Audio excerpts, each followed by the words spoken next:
Sit down a while, son. Pull that chair a little closer to the fire. I've been watching you these past months, seeing you wrestle with something that's been eating at you from the inside out. You carry your shoulders like a man ready for battle, your jaw set tight like you are expecting the world to take a swing at you any moment. I know that feeling, child. I've worn those same battle scars. Let me ask you something. What do you think makes a man strong? Is it the loudness of his voice when he's been wronged? The quickness of his fist when his pride's been bruised?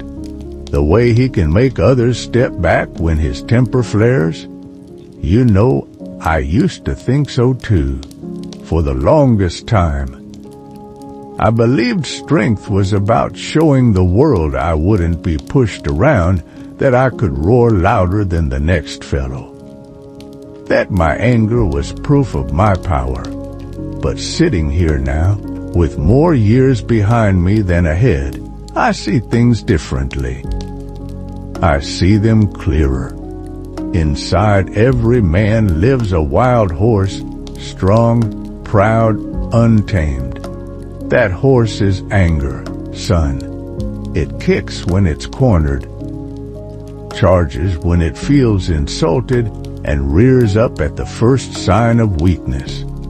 Most men think strength is letting that horse run free, letting it thunder across the plains of their life, trampling everything in its path. But real strength? That's something else entirely. That's the quiet rider, the one who doesn't break the horse, but learns its language, who holds the reins with calm hands, even when the storm is howling inside. That's what I wish I knew sooner. A man isn't measured by how loud he roars, but by how gently he guides what's raging inside him. Let me tell you about this horse, this anger that lives in all of us. First thing you need to understand, it's not evil. It's not something to be ashamed of or to crush under your boot. That horse has power, son, real power. It's been with mankind since the beginning, and it serves a purpose. When someone threatens what you love, when injustice rears its ugly head, when you see the weak being trampled, that's when the horse stirs. That's when you feel its muscles bunch beneath you, ready to charge. I see that look in your eyes, like you are thinking, but Grandpa, what about righteous anger? What about standing up for what's right? And you are asking the right question, child. That fire in your belly when you see something wrong, that's not something to extinguish. That's the horse recognizing danger, recognizing a threat to what matters. The problem isn't the stirring. The problem is what we do with it next. See, that wild horse, your anger, it doesn't think things through. It doesn't consider consequences or timing or strategy. It just feels the hurt, the insult, the threat, and it wants to respond with all the force it can muster. And pride? Well, pride is what whispers in your ear. Let him run. Show them what you are made of. Prove you are not weak. Pride tells you that hesitation is cowardice, that thinking before acting is the same as backing down. I learned this the hard way, you know, when I was about your age, maybe a little younger. I worked at the mill with a foreman named Henderson, who had a talent for making a man feel small. Every day, he'd find some way to chip away at my dignity, always with that smirk on his face, always in front of the other men. He'd comment on my work speed, question my intelligence, make little jokes at my expense that weren't really jokes at all. My horse would rear up every single time, and my pride would egg it on. "Don't take that," it would say. "Show him who he's dealing with. Your father didn't raise you to be pushed around." And every day I'd swallow that fire, but it was burning me up from the inside. I'd go home angry, snap at your grandmother over nothing, lose sleep thinking of all the things I should have said. Then came that Tuesday in March. I remember it clear as yesterday. Henderson had been writing me all morning about a batch of lumber that came in crooked. Wasn't my fault. Wasn't anybody's fault really, but he made sure everyone knew he blamed me for it. Then, right before lunch break, he made his mistake. He said something about how maybe I wasn't cut out Foreman's work. Maybe I'd be better suited to something easier. Said it loud enough for the whole crew to hear. That did it. Something snapped inside me, and I let that horse run. I mean really run. I got right up in his face. Told him exactly what I thought of him and his petty ways. Called him things I won't repeat in polite company. My voice carrying across that whole mill floor. For a moment, just one glorious moment, I felt powerful. I felt like I'd won something important. But you know what happened next? I lost my job. And not just any job. The job that was putting food on my table and keeping a roof over my young family's head. Your grandmother was pregnant with your father then, and we needed every penny. That moment of letting the horse run cost me 3 months of scrambling for work. 3 months of watching your grandmother stretch every penny until it screamed. 3 months of feeling like less of a man than I'd ever felt in my life. And Henderson? He replaced me the next day and never gave me another thought. My grand moment of showing him who was boss meant nothing to him. Nothing at all. That's when I started learning about the rider. You see, son, the rider isn't the opposite of the horse. The rider doesn't destroy the horse's power or pretend it doesn't exist. That would be like trying to dam up a river by plugging it with your finger. All that force has to go somewhere, and eventually, it'll find a way out that's much worse than if you just guided it properly from the start. No, the rider respects that power, understands it, but guides it with wisdom instead of impulse. The rider knows that anger, channeled right, can move mountains. But anger without direction, anger that runs wild, well, that just tramples the very ground you are trying to protect. The art of being the rider, that's what they call self-control. But I think that phrase misses something important. It's not about controlling yourself like you are wrestling some demon to the ground. It's not about becoming some emotionless statue who never feels anything. It's about partnership. It's about communication between you and that powerful force inside you.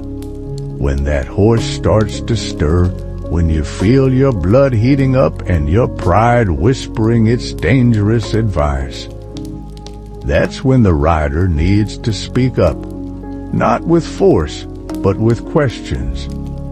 What is this anger trying to tell me? What do I really need here? What am I trying to protect?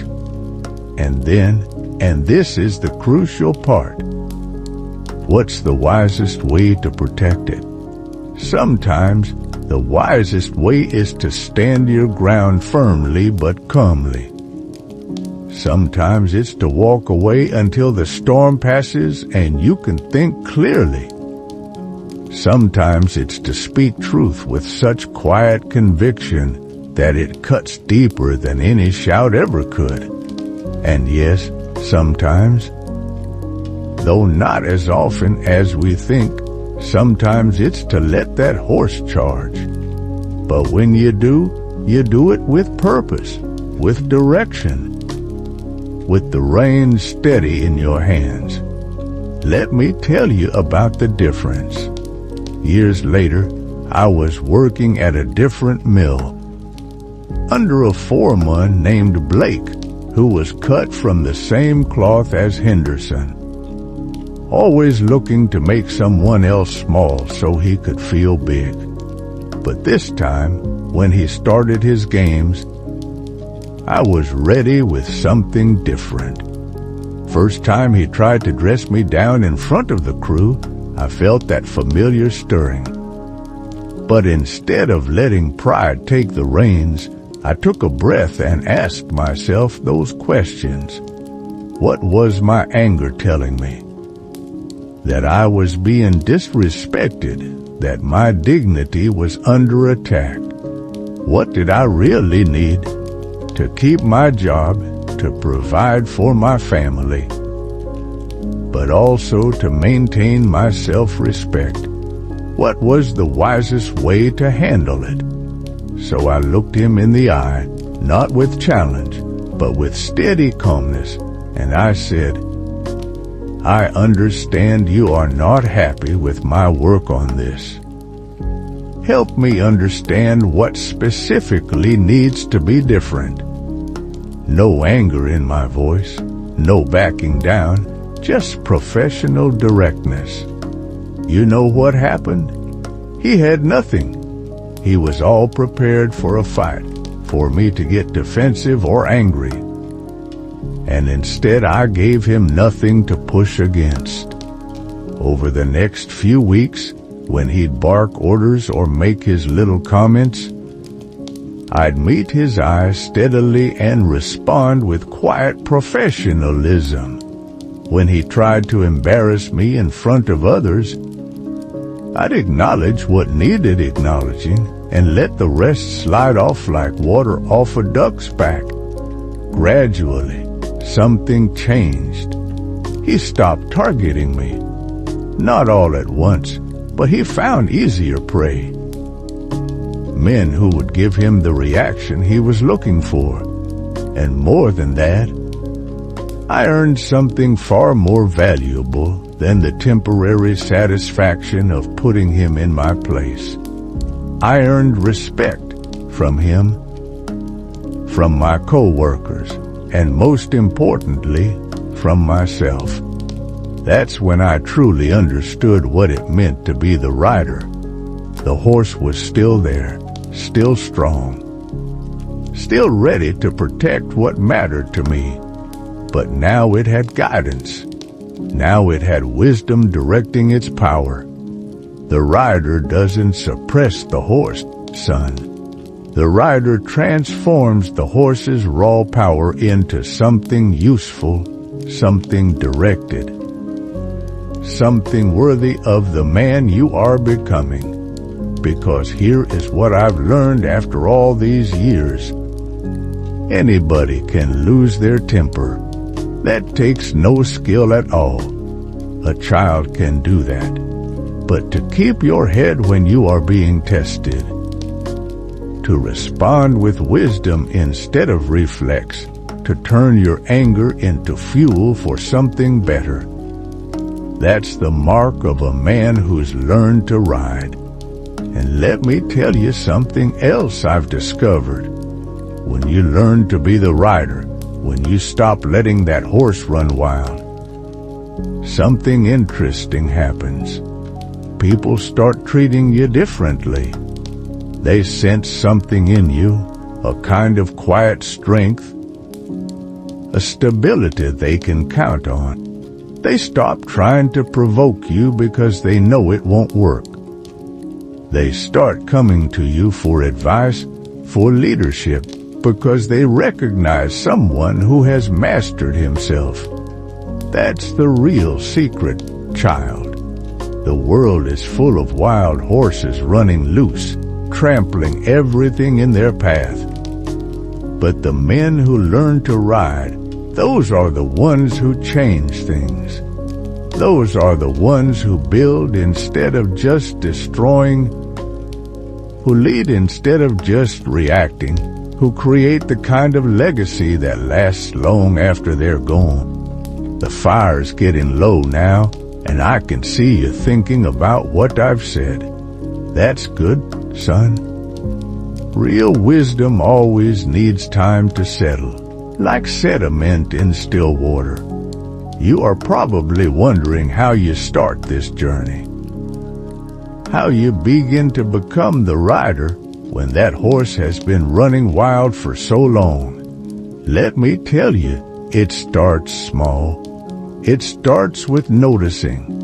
Next time you feel that heat rising in your chest, that familiar tightness in your jaw, that urge to strike back immediately, just notice it. Don't judge it. Don't try to stop it right away. Just acknowledge it. T here is the horse stirring. That's the first step, and it's bigger than you might think. Then, if you can manage it, take one breath. Just one. In that breath, ask yourself that simple question. What does this anger want to protect? Because anger is always trying to protect something, your dignity, your values, someone you love, something you've worked hard for. Once you know what it's protecting, you can start thinking about the best way to do that protecting. I won't pretend it's easy. This business of learning to ride. That horse is strong, and it's been running wild for a long time. Your pride has gotten used to being in charge, and it won't give up that position without a fight. There will be days when you feel like you are barely hanging on. Days when letting it run seems like the only honest response to a dishonest world. But remember this, every time you choose the rider over the impulse, every time you guide that power instead of letting it guide you, you are becoming the man you were meant to be. You are building something that will serve you for the rest of your life. More than that, you are building something that will serve everyone around you, your future wife, your children, the people who work with you, the community you'll be part of. I think about your father sometimes, how he learned this lesson in his own way. Do you remember when you were about 10? And that neighbor's dog kept getting into our garden, destroying your grandmother's tomatoes?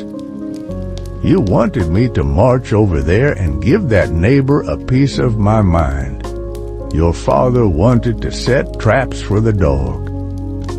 But your grandmother, she had a different idea. She baked a pie and walked it over to the neighbor's house, struck up a conversation, mentioned how much she enjoyed gardening, how it was her way of staying connected to the earth.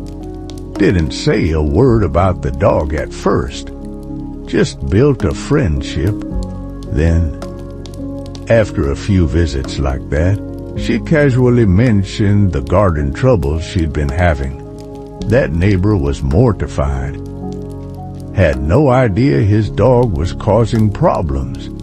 He built a better fence that very weekend, and your grandmother kept a friend for life. That's what I am talking about, son. She felt the same frustration we all did, but she channeled it into something that solved the problem without creating new ones.